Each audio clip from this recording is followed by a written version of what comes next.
ಮೋದಿ ಸರ್ಕಾರಕ್ಕೆ ಕೇಂದ್ರ ಸರ್ಕಾರಕ್ಕೆ ಅಭಿನಂದನೆಯನ್ನು ಸಲ್ಲಿಸಲಿಕ್ಕೆ ಬಯಸ್ತೇನೆ. ಇದು ಅವರು ಕೊಟ್ಟಂಥ ಒಂದು ಕೊಡುಗೆ ಅಂತ ಹೇಳಲಿಕ್ಕೆ ಬಯಸ್ತೇನೆ. ಮೊನ್ನೆ ಮಹಿಳಾ ದಿನಾಚರಣೆಯ ದಿನದಂದನೇ ಗ್ಯಾಸ್ ಸಿಲಿಂಡರ್ ಬೆಲೆ ಜಾಸ್ತಿ ಆಗಿದೆ. ಸೊ ಎಲ್ಲಿ ಸ್ಮೃತಿ ಇರಾನಿಯವರು ಎಲ್ಲೋ ಯಾಕೋ ಕಾಣಿಸ್ತಾ ಇಲ್ಲ. ಯಾಕಂತಂದರೆ 10 ರೂಪಾಯಿ 50 ರೂಪಾಯಿ ಜಾಸ್ತಿ ಬೆಲೆ ಆದರೆ ಪಾಪ ಭಾಳ ಬೊಂಬಳ ಹೊಡ್ಕೊಳ್ತಾ ಇದ್ರು. ಇವತ್ತು ಪಾಪ ಎಲ್ಲೋ ಕಾಣೆಯಾಗಿದ್ದಾರೆ, ಮಾಯ ಆಗಿದ್ದಾರೆ. ಏನು ಯುದ್ಧ ನಡೀತಾ ಇದೆ, ಆ ಯುದ್ಧದಿಂದ ಇಡೀ ವಿಶ್ವದ ಮೇಲೆ ಪರಿಣಾಮ ಬೀರ್ತಾ ಇದೆ. Specially diesel, petrol, gas, cylinder. ಇನ್ನು ಬರ್ತಾ ಬರ್ತಾ ನೋಡಿ, ಇದು ಬರೀ ಶುರು ಆಗಿದೆ ಅಷ್ಟೇ. ಬರ್ತಾ ಬರ್ತಾ ನೋಡಿ ಭಾರತ ದೇಶಕ್ಕೆ ಭಾಳಷ್ಟು ಸಂಕಷ್ಟ ಎದುರಾಗಲಿದೆ. ಕೇಂದ್ರ ಸರ್ಕಾರ ತತ್ಕ್ಷಣ ಇಂಟರ್ವ್ಯೂನ್ ಆಗಬೇಕು.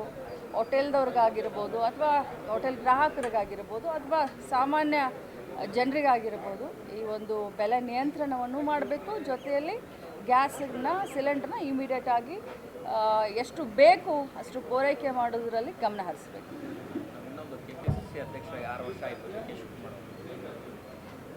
ಇವತ್ತಿಗೆ KPCC ಅಧ್ಯಕ್ಷರಾಗಿ ಮಾನ್ಯ DK ಶಿವಕುಮಾರ್ ಸಾಹೇಬರು 6 ವರ್ಷ ಅರ್ಥಪೂರ್ಣವಾಗಿ ಮತ್ತು ಅತ್ಯಂತ ಯಶಸ್ವಿ ಅಧ್ಯಕ್ಷರಾಗಿ ಕೆಲಸವನ್ನು ಮಾಡಿದ್ದಾರೆ. ಅವ್ರಿಗೆ ನಾವು ಮೊದಲನೇದಾಗಿ ಅಭಿನಂದನೆಯನ್ನು ಸಲ್ಲಿಸ್ತೀನಿ. ಅದರ ಜೊತೆಯಲ್ಲಿ ಇವತ್ತು ಸಾಯಂಕಾಲ ಏನು ಅವರು ಎಲ್ಲರಿಗೂ ಒಂದು ಔತಣಕೂಟವನ್ನು ಏರ್ಪಾಡು ಮಾಡಿದ್ದಾರೆ. ನಾವೆಲ್ಲರೂ ಕೂಡ, ಯಾಕಂದರೆ ಸೆಷನ್ ನಡೆಯುವಂಥ ಸಂದರ್ಭದಲ್ಲಿ ಎಲ್ಲ ಶಾಸಕರು, ಮಂತ್ರಿಗಳು ಬ್ಯಾಂಗ್ಳೂರಿನಲ್ಲೇ ಇರ್ತಾರೆ. ಸೊ ಎಲ್ಲರೂ ಕೂಡ ಈ ಒಂದು ಔತಣಕೂಟದಲ್ಲಿ ಅತ್ಯಂತ ಖುಷಿಯಿಂದ ನಾವೆಲ್ಲರೂ ಕೂಡ ಭಾಗವಹಿಸ್ತೀವಿ.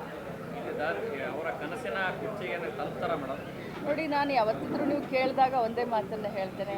ಅವರ ಕನಸು ಏನಾಗಿತ್ತು ಅಂತಂದರೆ ಕರ್ನಾಟಕ ರಾಜ್ಯದಲ್ಲಿ ಕಾಂಗ್ರೆಸ್ ಪಕ್ಷವನ್ನು ಸರ್ಕಾರ ತೆಗೆದುಕೊಂಡು ಬರಬೇಕು ಅಂತ ಹೇಳಿ ಅವರ ಒಂದು ಕನಸನ್ನು ಈ ಒಂದು ಜನತೆ ಈಡೇರಿಸಿದ್ದಾರೆ.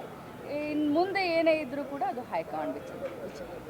ಜೀನಿ ಸ್ಲಿಮ್ ತಗೊಳಕ್ಕೆ ಸ್ಟಾರ್ಟ್ ಮಾಡಿದ್ನೋ ಅವಾಗ ಮಂತ್ಲಿ ಪೀರಿಯಡ್ಸ್ ಆಗ್ತಾ ಇದ್ದೀನಿ. PCOD ಪ್ರಾಬ್ಲಮ್ ನಾರ್ಮಲ್ ಆಗಿದೆ, ಥೈರಾಯ್ಡ್ ನಾರ್ಮಲ್ ಆಗಿದೆ. ಪೀರಿಯಡ್ಸ್ ಎಲ್ಲ 6 ಮಂತ್ ಆದ್ರೂ ಆಗ್ತಾ ಇದ್ದಿಲ್ಲ, ಇವಾಗ ರೆಗ್ಯುಲರ್ ಪೀರಿಯಡ್ಸ್ ಆಗ್ತಾ ಇದೆ. ಜೀನಿ ಸ್ಲಿಮ್ ನ ಯೂಸ್ ಮಾಡಿ 8 ತಿಂಗಳಲ್ಲಿ 55 kg ಸಣ್ಣ ಆಗಿದ್ದಾರೆ. ಜೀನಿ ಸ್ಲಿಮ್ ತಗೊಳ್ಳಿ, ಬೇಗ ಸಣ್ಣ ಆಗ್ತೀರಾ, ಫ್ಯಾಟ್ ಲಾಸ್ ಆಗ್ತದೆ. ಜೀನಿ ಸ್ಲಿಮ್ ನ ಯೂಸ್ ಮಾಡಿ 100% ಯಾವುದೇ ಸೈಡ್ ಎಫೆಕ್ಟ್ ಇಲ್ದಂಗೆ ಸಣ್ಣ ಆಗ್ತೀರಾ.